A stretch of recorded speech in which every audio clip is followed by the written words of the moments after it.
तो अगर आप भी इस वर्ष मैट्रिक का परीक्षा देने वाले हैं तो आज के ये 15 क्वेश्चन को कंप्लीट जरूर कीजिएगा, क्योंकि आज हम लेकर के आए हैं आप लोगों के लिए ज्यामितीय निर्देशांक के 15 क्वेश्चन जो कि 15 टाइप के हैं, ठीक है। और ये क्योंकि यही फॉर्मेट जो है ना वो आपके एग्जाम में पूछे जाते हैं, एक भी क्वेश्चन को मिस नहीं कीजिएगा, ठीक है। तो जैसा कि आप पहला क्वेश्चन देखिएगा, ये फर्स्ट टाइप का है कि मूल बिंदु से मतलब कि 6-6,8 की दूरी कितनी होगी। इसके लिए हम आप लोगों के लिए बहुत ही शानदार ट्रिक लेकर के आए हैं। आपको यहाँ पे कैलकुलेशन भी नहीं करना पड़ेगा, एकदम थोड़ा सा दिमाग लगाना है, ठीक है। तो सबसे पहला बात, जब कभी भी आपको मूल बिंदु से कोई भी दूरी निकालने के लिए कहे, क्या काम करना है, रूट बना लेना है। और पहले वाले का स्क्वायर आ जाएगा 36 और बाद वाले का स्क्वायर आ जाएगा 64, टोटल हो जाएगा आपका 100, ठीक है। और 100 का आपका क्या निकल जाएगा, वर्गमूल आपका 10 आ जाएगा, ठीक है। तो यहाँ पे आपका क्या हो जाएगा, परफेक्ट आंसर ऑप्शन सी हो जाएगा। तो मतलब इस तरीके से आपको क्या काम करना है, सारे ट्रिक को समझना है और बस आंसर निकालते रहना है। इसके बाद यहाँ पे अगला क्वेश्चन देखिए, अगले टाइप का, बिंदु -3, -5 किस चतुर्थांश में है। ये क्वेश्चन तो समझो आपके एग्जाम में पूछे जाएंगे। इसके चारों फॉर्मेट को आज मैं बताऊंगा, जैसा कि आपको मैंने बताया है इस तरीके से क्या होता है। प्रथम चतुर्थांश ये हो गया, ये आपका दूसरा चतुर्थांश हो गया, ये आपका थर्ड हो गया, ठीक है, तीसरा, और ये आपका चौथा हो गया। अब हम कैसे पहचानेंगे कि कौन पहला में है कौन दूसरा में है। तो अगर आपको यहाँ पे दोनों में माइनस अगर नहीं लगेगा, मतलब कि अगर दोनों प्लस में रहेगा, ठीक है, दोनों प्लस में रहेगा तो वो पहला होगा, और अगर दोनों माइनस में होगा तो वो आपका तीसरा होगा। और वही बात आती है दूसरा और चौथा की, तो अगर आपका पहले माइनस रहेगा और बाद में प्लस रहेगा, ठीक है, तब वो दूसरा होगा। और अगर बाद में मतलब पहले अगर प्लस रहेगा बाद में माइनस होगा तो ये आपका चौथा हो जाएगा। बस यही याद रखना है। 2 नंबर में माइनस जो आता है, घटाओ जो आता है, 2 नंबर पे आता है, इसीलिए 2 नंबर मतलब कि पहले वाला जो होगा वो आपका क्या हो जाएगा, पहले माइनस रहेगा तो वो आपका 2 नंबर वाला आ जाएगा।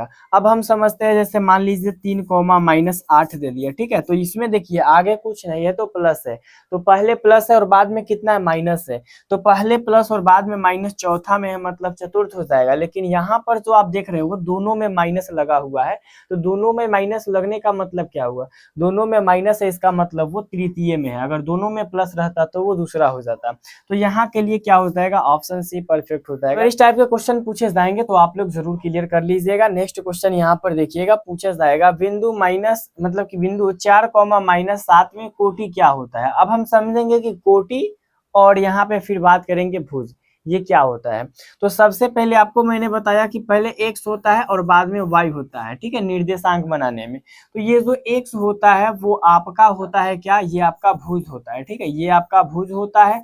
और y का जगह पे जितना होके वो आपका कोटि होता है, ये बात हमेशा याद रखिएगा। तो यहाँ पे हमसे क्या पूछा जा रहा है, कोटि पूछा जा रहा है, तो इसका कोटि जो हो जाएगा -7 हो जाएगा, ठीक है, क्या हो जाएगा, -7 हो जाएगा। वही आपसे अगर भुज पूछता तो यहाँ पे 4 हो जाता। तो इस टाइप के क्वेश्चन भी बनते हैं एग्जाम में, जरूर क्लियर कीजिएगा, ठीक है। नेक्स्ट क्वेश्चन, यहाँ पे क्वेश्चन है मतलब कि 3,5, 3,5। अब यहाँ से हमको क्या बताना है, y अक्ष से दूरी कितनी हो जाएगी। तो यहाँ पे y अक्ष तो 5 है और 5 से कितना 3 है, मतलब कि x अक्ष पे है 3, तो यहाँ पर 3 हो जाएगा। मतलब जब आप ग्राफ में जाते हो, ग्राफ में, तो ग्राफ में इस टाइप के जब ग्राफ बनते हैं तो कोई भी पॉइंट मान लीजिए यहाँ पे है, यहाँ पे है, तो ये मान लीजिए कि 2,4 है, ठीक है।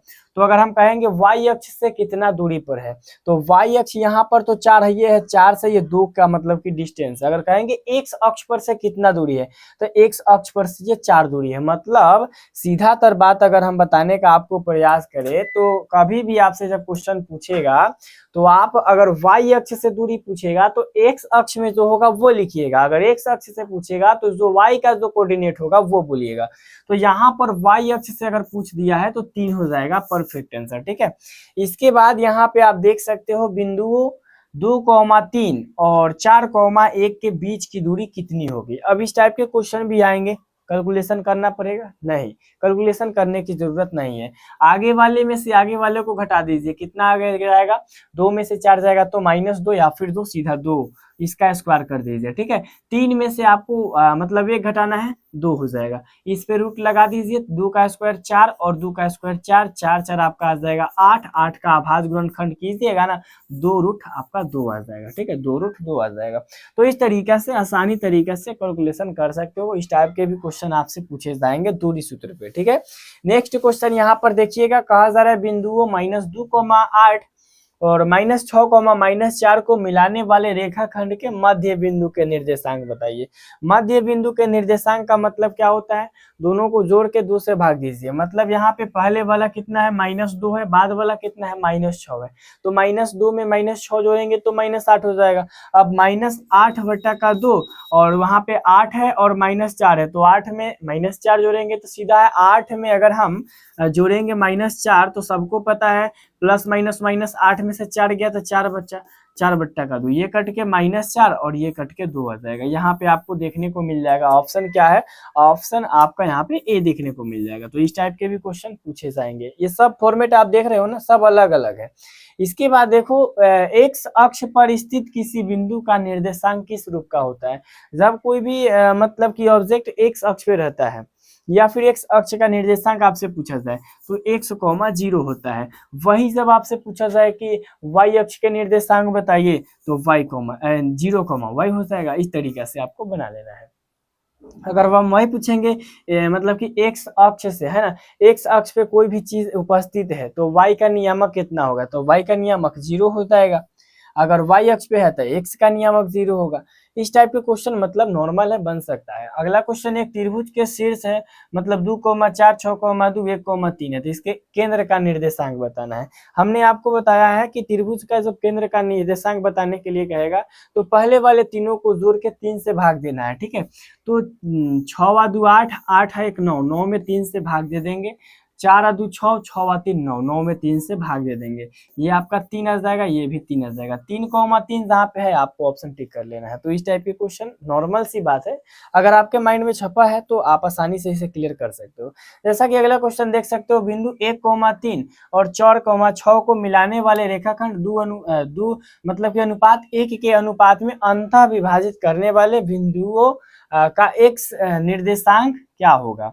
अब एक्स अक्ष का निर्देशांक यहाँ पे बताना है, जो कि 2:1 में इसको विभाजित कर रहा है। अब इसमें क्या आपको करना है, सबसे पहले तो x1 y1 है ना, थोड़ा सा बड़ा है कैलकुलेशन, बस x2 y2 यहाँ पे आप लिख सकते हो। x1 का मान यहाँ पे देखिए कितना है, 1 है और y1 का मान 3 है, x2 का मान 4 है, y2 का मान 6 है। यहाँ m1 के जगह पे 2 है ना, m2 के जगह पे आपका 1 है, ठीक है। इतना फाइनल है ना। फॉर्मूला होता है m1 x2 plus y m2 है ना, m2 y। एक मिनट यहाँ पर ध्यान दीजिएगा थोड़ा। यहाँ पर जो होता है आपका, यहाँ पे m है ना 1 x2 m2 x1 बटा m1 प्लस m2। हम सबको निकालते, लेकिन हम इसीलिए नहीं निकाले, ऑब्जेक्टिव टाइप के क्वेश्चन है और यहाँ पे हमको x अक्ष का ही निकालने के लिए बोल रहा है। अगर y बोलता तो ऑलरेडी हम y निकालते, लेकिन x बोल रहा है तो x बोल रहा है तो आप आसानी से निकाल सकते हो। m1 का मतलब यहाँ पे 2, 2 में हम x2 मतलब कि 4 से गुना करेंगे तो 8, ठीक है। उसके बाद m2 का मतलब यहाँ पे 1, 1 में x1 के 1 से गुना करेंगे 1 बट्टा में 2 1 3, 8 है 1 9 हो जाएगा, 9 में 3 से भाग देंगे 3 आंसर आ जाएगा। तो इस तरीके से देखो, शॉर्ट फॉर्म में अगर निकालिएगा कहीं भी आपको दिक्कत नहीं होगा, लेकिन बनाते चलिएगा एकदम कॉपी के जैसा तो दिक्कत होगा। ऑब्जेक्टिव को ऑब्जेक्टिव की तरह सॉल्व करो। शीर्ष 0,4, 0,0, 3,0 से बनने वाले त्रिभुज का क्षेत्रफल कितना होगा। मैं एक चीज आपको बताता हूं, इसमें बस एक लॉजिक है, आपको फॉर्मूला धर के बनाना है। एक बात आप लोग बताइए, यही ना होता है त्रिभुज का क्षेत्रफल, x y minus Y, x y minus Y, x y minus Y, ठीक है। 1 2 3 1 2 3 1 3 1 2 इस टाइप के। अब एक बात हमें आप थोड़ा दिमाग लगा के बताइएगा, अगर हम x1 यहाँ 0 होगा ऑलरेडी सब खत्म हो जाएगा, यहाँ अगर 0 होगा ये भी खत्म हो जाएगा, अगर यहाँ 0 होगा तो ये भी खत्म हो जाएगा। देखो x1 का मान 0 है मतलब ये खत्म हो गया, x2 का मान 0, ये भी खत्म हो गया। और x3 का मान देखो कितना दिया है, x3 का मान यहाँ पर 3 दिया है, और y1 का मान देखो यहाँ पे 4 दिया है ना, और माइनस y2 की जगह 0 है।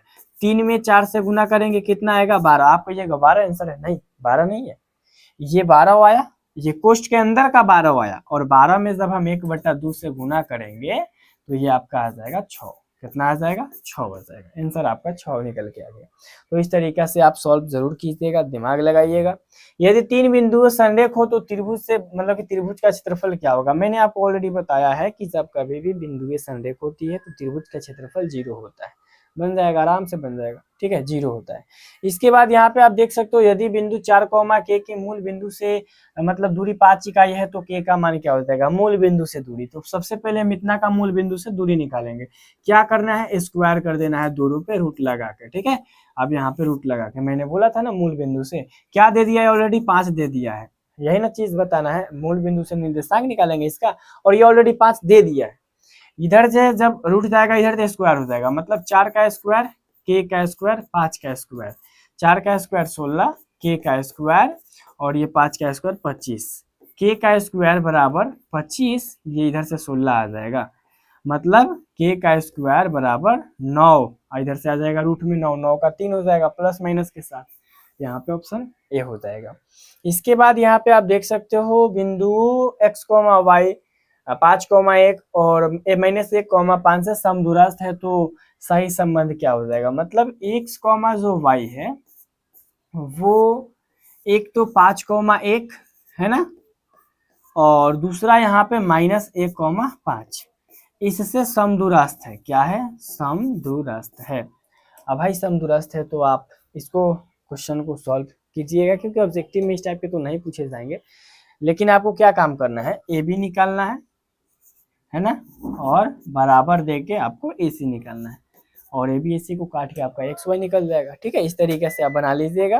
नेक्स्ट क्वेश्चन है कि बिंदु 1,2, 3,4, 2:1 के अनुपात में बाह्य बिंदु में भेद करने वाले बिंदुओं के एक्स निर्देशांक क्या होगा। इसमें भी एक्स पूछा जा रहा है, जिस तरीके से उसमें एक्स पूछा है इसमें भी एक्स है, लेकिन ध्यान दीजिएगा यहाँ पे बाह्य विभाजित कह रहा है ना। वहां पे आंतरिक विभाजित था, यहाँ पे बाह्य विभाजित था। बाह्य विभाजित में कुछ नहीं होता है, प्लस की जगह माइनस। जैसे x का निकालना है, हम केवल x का लिखेंगे, जैसे कि m1 x2 और यहाँ पे -m2 x1। आप लोगों के मन में एक सवाल आ रहा होगा, एक सवाल, यहाँ पे सब तो प्लस होता है, बाह्य बिंदु जब होता है ना तो उसमें माइनस होता है, ये बात याद रखिएगा। और यहाँ इस फॉर्मूला से आपको रख के मान निकाल लेना है। एक शख्स बोल रहा है y क्यों निकालेंगे हम। इसके बाद लास्ट है, यदि एक समांतर चतुर्भुज के 3 लगातार शीर्ष यहाँ पे दिया है तो चौथे शीर्ष के निर्देशांक क्या होगा। आपको बताने के मतलब कि आपको सोल्व करने का तरीका हम बता देते हैं। समांतर चतुर्भुज है मतलब इस टाइप के होगा, ठीक है, इस तरीके का होगा। आपको ये ए बी सी और डी मान लेना है। इसका भी निर्देशांक दिया है, इसका भी दिया है, इसका भी दिया है, हमको इसका निकालना है। अब हम क्या करेंगे, सबसे पहले आपको यहाँ से यहाँ का नहीं निकालना, यहाँ से यहाँ के मध्य बिंदु मान लीजिए, और यहाँ से यहाँ के मध्य बिंदु ओ मान लीजिए, ओ मान लीजिए, मतलब ये सी के मध्य बिंदु निकालिएगा, ठीक है। फिर बीडी के मध्य बिंदु निकालिएगा, और दोनों मध्य बिंदु को, जैसे बीडी का जो मतलब कि एसी का मध्य बिंदु है ना, मध्य बिंदु बराबर बीडी का है ना, बीडी का मध्य बिंदु। अब इसका मध्य बिंदु का मान रख के, इसका मध्य बिंदु का मान रख के आप x का मान निकाल सकते हो।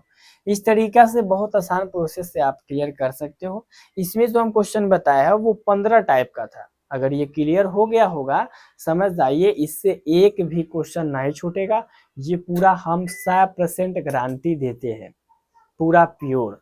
तो पहले सारे फॉर्मेट को आप कंप्लीट कीजिए, खुद से मेहनत कीजिए, उसके बाद आपकी तैयारी 100% हो जाएगी। तो आई होप कि आज का वीडियो आपको अच्छी तरीके से समझ में आई होगी।